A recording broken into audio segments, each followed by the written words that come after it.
हाय, hello, good evening सगळ्यांना. कसे आहात सगळे? मी सीमा. स्वागत आहे आपल्या सगळ्यांचं माझ्या यूट्यूबच्या चॅनलमध्ये. इथे मी जरा थोडंसं बाहेर आले होते, थोडंसं सामान भरायला आणि मी इथे माझं घरातलं सामान संपलं म्हणून मग मी इकडे मॉलमध्ये आलेली आहे. तर हे पटेल लो प्राईज आहे. तर इथे मी सामान भरते कारण की इथे ना मी महिन्याचं म्हणजे जे त्यांचं एक हे असतं 15 महिन्याचं करायचं ते सामान भरायचं. त्याच्यानंतर 1 महिना डिस्काउंट मिळतो. म्हणजे 1 महिन्याचं सामान आपण जितकी खरेदी करतो ना महिन्याला, तर तितक्या पैशाचं सामान इथे फ्रीमध्ये मिळतं 16व्या महिन्यामध्ये. तर इथे मी सगळं सामान भरून घेतेय कारण की ना 3 ते 4 दिवस कंटिन्यू पाऊस पडतोय आणि या चिकचिकमध्ये मला सामान भरायला म्हणजे इच्छाच होत नव्हती. पण आता अशी वेळ आली की आता म्हटलं की नाही आणलंच पाहिजे कारण की छोट्या-छोट्या वस्तू सारख्या मी बाहेर जाऊन नाही आणू शकत आणि त्याचं एक महत्त्वाचं कारण आपण सतत बाहेरून काही ना काही आणतो तर त्याचा ना हिशोब लागत नाही आणि मग ते सामान आपल्या लक्षात देखील येत नाही. मी काय करते ना तर माझी एक सवय आहे, की मी जेव्हा माझं महिन्याचं सगळं जेव्हा सामान संपतं, तर त्यावेळेस एकदाच मी सगळं सामान भरते. त्याच्या व्यतिरिक्त अधेमध्ये मी असं काहीही असं बाहेर जाऊन एक्स्ट्राचं सामान वगैरे आणत नाही. त्याच्यामुळे ना एक मला सवय लागलेली आहे. म्हणजे इथे एक पैशाची बचत पण होते आणि सगळ्या ज्या आपण भरलेल्या वस्तू असतात, तर त्या बरोबर महिना किंवा त्याच्यापेक्षा थोडंसं जास्तच दिवस त्या जातात आणि त्या सगळ्या संपल्यानंतरच मग मी दुसरं सामान भरायला जाते. तर इथे आता मुलांचं स्नॅक्स वगैरे पण होतं भरलेलं. म्हणजे जसं की मुलांना काही बिस्किट्स वगैरे लागतात, कधी मॅगी, नूडल्स वगैरे लागतं, तर ते सगळं याच्यामध्ये होतं. तर लहान मुलाला मी सांगितलेलं आहे, त्याला एक काम ठरवूनच दिलेलं आहे, की जेव्हा-जेव्हा किराणा सामान आपण भरतो, तर तुझा सगळा खाऊ पहिला तू तुझा आवरायचा आणि तुझ्या डब्यामध्ये भरून ठेवायचा. तर एक मोठा डब्बा ठेवलेला आहे त्यांचं सगळं स्नॅक्सचा. म्हणजे ना ऐन वेळेला कधी त्यांना भूक वगैरे लागली ना, तर ते हाताने डब्बा काढतात आणि जे पाहिजे ते काढून खायला घेतात. तर ते सामान आलं, की पहिला आमचा निलय काय करतो, डब्बा त्याचा खाऊ पहिला त्या डब्यामध्ये भरून ठेवतो. तर मला देखील थोडीशी हेल्प होते, म्हणजे मला ते देखील काही भरावं वगैरे लागत नाही. आणि दुसरी गोष्ट जे सोप वगैरे जे आहेत, सोप, शॅम्पू किंवा मग टूथपेस्ट, साबण वगैरे, तर हे देखील तो भरून ठेवतो. तर त्याचं एक छोटंसं असं बॉक्स आहे, तर त्याच्यामध्ये त्याला सांगितलं त्याच्यामध्ये भरायचं म्हणून. या 2 वस्तू तो भरत असतो. बाकीचं हे किराणा सामान आता मी भरतीये. तर आजच्या व्लॉगमध्ये मी काही मोटिव्हेशनल टॉक वगैरे करणार नाहीये. तर आज फक्त आणि फक्त माझं रुटीन शेअर करतेय तुमच्याशी. तर सामान भरतीये आणि माझे हे जे सामान भरण्याचे जे डब्बे आहेत म्हणजे डाळीचे वगैरे डब्बे, तर ते जास्त काही आतून खराब होत नाहीत. कारण की मी सामान भरताना ना अशाच पॅकिंगच्या पिशव्या त्या डब्यामध्ये ठेवते. त्याचं एक महत्त्वाचं कारण, की पॅकिंगच्या पिशव्या तशाच डब्यामध्ये ठेवल्यामुळे जेव्हा मला लागेल त्याच वेळेस ती पिशवी फोडली जाते. दुसरी गोष्ट प्लास्टिकच्याच पिशवीमध्ये हे सामान जसं तसं ठेवल्यामुळे पावसाळ्यामध्ये किंवा मग इतर कुठल्याही ऋतूमध्ये हवा, पाणी वगैरे काही लागत नाही. त्याच्यामुळे हे जे धान्य, कडधान्य आहेत ना, ते नरम वगैरे पडत नाही आणि शिवाय ते खराब देखील होत नाहीत. तर ते सगळं मी पिशवीसहितच त्या डब्यामध्ये ठेवते. तर इथे मी ना गुळाची पावडर आणि शेंगदाणे वगैरे हे माझ्या जर रेग्युलर वापरातलं आहे, तर ह्या 2 प्लास्टिकच्या डब्यामध्ये ठेवते. हातासरशी लगेच ते घेता येतं. आणि कटिंग करून ठेवलेले ह्या ज्या पिशव्यांची जी टोकं होती पडलेली कोपरे, तर ते लगेचच त्याच पिशव्यांमध्ये भरून ठेवली. म्हणजे ते इकडे-तिकडे पडत नाहीत आणि प्लास्टिक जेव्हा आपण कचरावाल्याला देतो, तर व्यवस्थित प्लास्टिक हे जातं. म्हणजे डिस्पोज होताना देखील ते व्यवस्थित डिस्पोज होतं. तर बघता-बघता भरपूर अशा रिकाम्या पिशव्या निघाल्या, तर त्या सगळ्या अशा घडी घालून मी एका पिशवीमध्ये ठेवून देते. जितकं पण काही प्लास्टिक वगैरे असेल ना, तर ते सगळं एका पिशवीमध्ये ठेवून देते. म्हणजे कचरावाला आला, की लगेच तसंच ते उचलून देता येतं. म्हणजे इकडे-तिकडे पुन्हा प्लास्टिकची पिशवी अशी पडलेली काही सापडत नाही आणि कचरा एक हात सगळा निघून जातो. तर सामान भरायला जेव्हा गेले होते त्यावेळेस देखील मी पूर्णपणे माझा चेहरा आणि माझं डोकं ओढणीने कव्हर केलं होतं आणि आता देखील मी माझं डोकं पूर्णपणे ओढणीने कव्हर केलेलं आहे. कारण की मी केस काढलेत. हे तुम्हाला या 2-3 व्हिडिओमध्ये अगोदर दिसलंच असेल. तर केस का काढले याचं कारण देखील मी सांगितलेलं आहे. कारण की ॲलोपेशिया झाला होता आणि त्याच्यामुळे मी ते केस काढलेले आहेत. डॉक्टरने काही सांगितलं नाही केस वगैरे काढा म्हणून. पण असं असतं ना, की भरपूर केस गळती सुरू झालेली आणि मग असे केस ठेवून काही फायदाच नव्हता. मग मी स्वतः तो निर्णय घेतला, की ते केस काढून टाकावेत. तर त्यासाठी मी ना इथे माझ्या चेहऱ्याला आणि डोक्याला स्कार्फने कव्हर केलेलं आहे. तर इथे एका पॅनमध्ये मी बडीशेप भाजायला ठेवलेली आहे. कारण की मला असं वाटतं आठवड्याभरापूर्वीच मी मुखवास तयार करून ठेवलेला. पण माझे मिस्टर म्हणतायत की त्याच्यामध्ये बडीशेपची पाहिजे तशी टेस्ट येत नाही. कारण की मला असं वाटतं बाकीचे जे मी सीड्स टाकलेले तर त्याचा स्वाद जास्त येतोय बडीशेपपेक्षा आणि ओव्याचा स्वाद जास्त येतोय. तर म्हटलं ठीक आहे थोडीशी आणखीन भाजून टाकते. तर मग इथे मी ती बडीशेप थोडीशी भाजतीये आणि बाहेर ना आता भरपूर पाऊस वगैरे पडतोय. तर आता रात्र झालेली आहे बऱ्यापैकी 8:30 होऊन गेलेले आहेत आणि आता इथे म्हटलं की चला ही पहिली बडीशेप भाजते आणि पाऊस पडत असल्यामुळे असं काहीतरी चटर-पटर खायची इच्छा होत होती. तर मुलं म्हणत होती काहीतरी मम्मी दे म्हणून.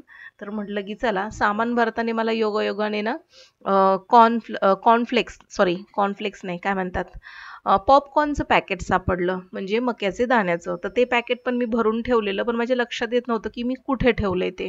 ते सामान भरत असताना मला ते पॅकेट सापडलं आणि मी ते काढलं बाहेर. तर म्हटलं की चला यांना मस्तपैकी गरमागरम बटर फ्लेवरचे पॉपकॉर्न बनवून देते. तर पॅनमध्ये मी थोडंसं बटर घातलं आणि ते बटर ना पॅनमध्ये घातल्याबरोबर जळायला लागतं. तर म्हणून त्याच्यामध्ये मी थोडंसं तेल घातलं आणि थोडीशी हळद घातली म्हणजे खूप छान असा पॉपकॉर्नला कलर देखील येईल. आणि यामध्येच आता मीठ घालते कारण की मग ते तेलामध्ये व्यवस्थित मिक्स झालं मीठ बटरमध्ये वगैरे तर ते सगळं पॉपकॉर्नला व्यवस्थित लागतं. वरतून पुन्हा मीठ वगैरे टाकायची आवश्यकता नाहीये. थोडंसं अर्धा चमचा मीठ घातलंय आणि आता इथे ना पॉपकॉर्नचे जे मी दाणे काढून ठेवलेले तर ते पॉपकॉर्नचे दाणे मी घालणार आहे. आता हे बघा एवढेसेच घातलेत तरी देखील याचे भरपूर असे पॅन भरून असे पॉपकॉर्न तयार होतील. तर पहिले ना हे व्यवस्थित मी या बटरमध्ये असे परतून घेते. छान असे कडक शेकले गेले ना तेलामध्ये किंवा बटरमध्ये तर मस्त असे फुटायला लागतात.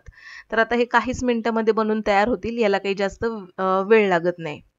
तर मला असं वाटतं ना पॉपकॉर्नचे दाणे जे आहेत तर स्पेशली ते सेपरेट असे वेगळे मिळतात. कारण की ना दुसरा जो आपला मका असतो ना तर त्याच्यापासून आपण पॉपकॉर्न तयार करायला घेतले तर ते बनत नाहीत. कारण की हा प्रकार मी एकदा करून बघितलाय. आणि माझी आजी जेव्हा गावी असायची तेव्हा ती ना ज्वारीच्या पिठापासून लाया बनवायची. तर ते एक छान वाटायचं मला. मी तशा पद्धतीने देखील मके चे जे दाणे आहेत तर ते असे तव्यावर घालून असं कपड्याने व्यवस्थित शेकण्याचा प्रयत्न केलाय.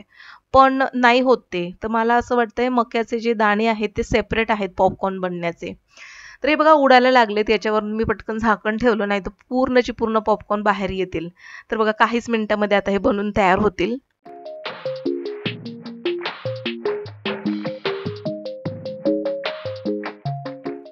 तर खूप छान वाटत होतं हा पॉपकॉर्न शो बघायला. मस्त असे फटाफट असे हे पॉपकॉर्न असे आतमध्ये तयार होत होते आणि ते बघण्यासाठी माझे दोन्ही मुलं माझ्या बाजूला येऊन उभे राहिले. तर बघा हे मस्तपैकी गरमागरम पॉपकॉर्न इतकं पॅन भरून तयार झालेलं आहे आणि मस्त अशी फ्लेवर टेस्ट छान येते त्याला. तर आता मी 1-2 टेस्ट केले आणि आता मुलांना देतेय खायला. तर मुलांची इच्छा बाहेर पाऊस पडतोय काहीतरी दे. तर पॉपकॉर्न केले. मस्तपैकी मुलांनी देखील आता एन्जॉय करत खातील ते देखील. आता हे दिसतायत इतके, पण हे लगेच संपून जातील. प्रत्येकाला एक-एक प्लेट भरून जर दिले ना, तर पटकन संपतील आणि चांगलं आहे, की म्हणजे बाहेरचं असं काही वेगळं स्नॅक्स वगैरे खाण्यापेक्षा हे घरातल्या घरात असं काहीतरी बनवून हेल्दी दिलेलं नेहमी चांगलं. तर मी देखील थोडंसं ट्राय केलं. छान लागले. मला तर टेस्ट आवडली. हे बघा, हे स्कार्फ बांधलेलं आहे इथे मी. तर सामान वगैरे भरून आणि भरपूर उशीर देखील झाला होता. तर आता म्हटलं स्वयंपाकामध्ये काय करायचं? तर साधंच करणार आहे मी स्वयंपाक. तर मसूरची डाळ करणार आहे आज. तर मसूरची डाळ साध्याच पद्धतीने करणार आहे. तर मी केस कट केले आणि केस कट केल्यानंतर काय रिॲक्शन होत्या माझ्या मुलांच्या आणि माझ्या क्लासमधल्या मुलांच्या. तर क्लासमधल्या मुलांना मी हे असं माझं केस काढलेलं असं चेहरा असं दाखवलेलं आहे का? तर नाही दाखवलं आत्तापर्यंत तर मी. पण क्लास घेत असताना हे पूर्णपणे कव्हर करून बसते मी आणि घरामध्ये माझी जी मुलं असतात तर त्यांच्यासमोर मी अशीच स्कार्फ वगैरे काही लावत नाही आणि माझे मिस्टर देखील काहीच असं हे रिॲक्ट करत नाहीत. कारण की माझी मुलं म्हणत होते, "मम्मी कशाला केस काढले वगैरे, ते झालं असतं क्लिअर वगैरे." पण मला असं म्हणायचंय की मी असे आजारी केस घेऊन असं नव्हते मी त्याला हे बघू शकत इतके केस गळताना आणि म्हणून मग मला असं वाटलं की माझ्या केसांना जर माझा पोषणच द्यायचं आहे, तर पूर्णपणे पोषण देऊया.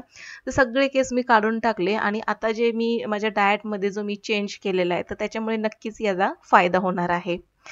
तर असो तर किस्सा मला तुम्हाला सांगायचा आहे माझ्या क्लासचा. माझ्या क्लासची मुलं काय म्हणाली ते माझे केस तर आता सध्या तरी गणपतीच्या निमित्ताने क्लासला मी 5 दिवस सुट्टी ठेवली होती आणि हा व्लॉग थोडासा उशिरा येतोय माझा. तर ज्यावेळेस मी केस कट केले आणि अशा पद्धतीने पूर्ण कव्हर करून क्लास घेत होते, तर पहिल्या दिवशी मुलांना काहीच समजलं नाही आणि दुसऱ्या दिवशी पुन्हा जेव्हा माझा क्लास भरला, तर माझ्या क्लासमध्ये जे स्टुडंट आहेत आणि त्याच्यामध्ये जी एक मुलगी आहे, तर जाम चुलबुली आहे ती. ज्यावेळेस मी लेसन वगैरे शिकवते, तर त्यावेळेस ती ना तिला कंटाळा येत असतो. अशी झोपा वगैरे काढल्यासारखी कधी-कधी करत असते ती. आणि जसं मी हे स्कार्फ कव्हर करून बसते, माझा चेहरा म्हणजे डोकं वगैरे माझं, तर त्यावेळेस तिला ना असं काहीतरी तिच्या नजरेमध्ये खट्याळपणा मला दिसतो आणि ती ना अशी थोडीशी अशी झुकून, वाकून मला पाहण्याचा प्रयत्न करत असते माझा चेहरा. तर त्या दिवशी असंच झालं, क्लास घेत असताना तिने असं वाकून बघितलं, तर मी तिला म्हणाले, की "काय बघतेस तू माझ्याकडे अशी? तुझं लक्ष नाहीये लेसन शिकवताना." तर ती थोडीशी थांबली आणि पहिल्यांदा मला सॉरी म्हणाली, "सॉरी मॅम." आणि नंतर मग बोलायला लागली. म्हटलं, "बोल काय बोलायचंय ते." तर ती अचानकपणे म्हणाली, "मॅम एक विचारू का? मी कधीपासून बघतीये तुम्हाला, पण तुमचे केस दिसत नाहीये साइडने तुमच्या स्कार्फमधून, ओढणीमधून आणि तुम्ही याच्या आधी कधी ओढणी किंवा असं स्कार्फ कव्हर केला नव्हता. तुम्ही आता का असं कव्हर करताय? काय झालंय मॅम?" तर मग मला तिचा प्रश्न ऐकून थोडंसं हे झालं म्हणजे थोडंसं शॉक बसल्यासारखं झालं. म्हणजे मी इतकं कव्हर करून देखील हिचं इतकं बारीक लक्ष गेलं माझ्या केसांकडे. कारण की थोडंसं स्कार्फ जरी असा मी कव्हर केला असेल, तरी तो थोडासा कानाच्या भागचा एरिया ज्याच्यातून माझे आधी केस दिसायचे, तर ते दिसत नव्हते. तर मग मी तिला थोडीशी हसली, स्माईल केली आणि मी म्हटलं की "काही नाहीये, मी तुम्हाला सांगितलेलं माझा हेअर प्रॉब्लेम झालाय म्हणून, तर त्यासाठी मी माझे केस काढलेले आहेत." आणि तसं म्हटल्यानंतर सगळे माझ्या क्लासचे स्टुडंट जे होते ना, त्यांचे डोळे एकदम मोठे झाले. "काय? मॅम तुम्ही केस काढले? काय यार, कशाला? मॅम कशाला काढले तुम्ही केस?" असं सगळे म्हणायला लागले. तर मग मी त्यांना थोडंसं समजावून सांगितलं, की "हे बघा," म्हटलं, की केस काढणं हे काही मी हौसेने काढलेले नाहीयेत. कारण की माझा थोडासा हेअर प्रॉब्लेम चालू होता आणि त्याला थोडंसं ट्रीट करण्यासाठी मी हे केलेलं आहे. डॉक्टरनी नाही सांगितलं, पण हा माझा स्वतःचा निर्णय होता. बाकी दुसरी गोष्ट, केस जरी ठेवले आणि नाही ठेवले तरी माझ्या शिकवण्यामध्ये काही फरक होतोय का? की माझं शिकवणं तुम्हाला समजत नाहीये? तसं असेल तर सांगा.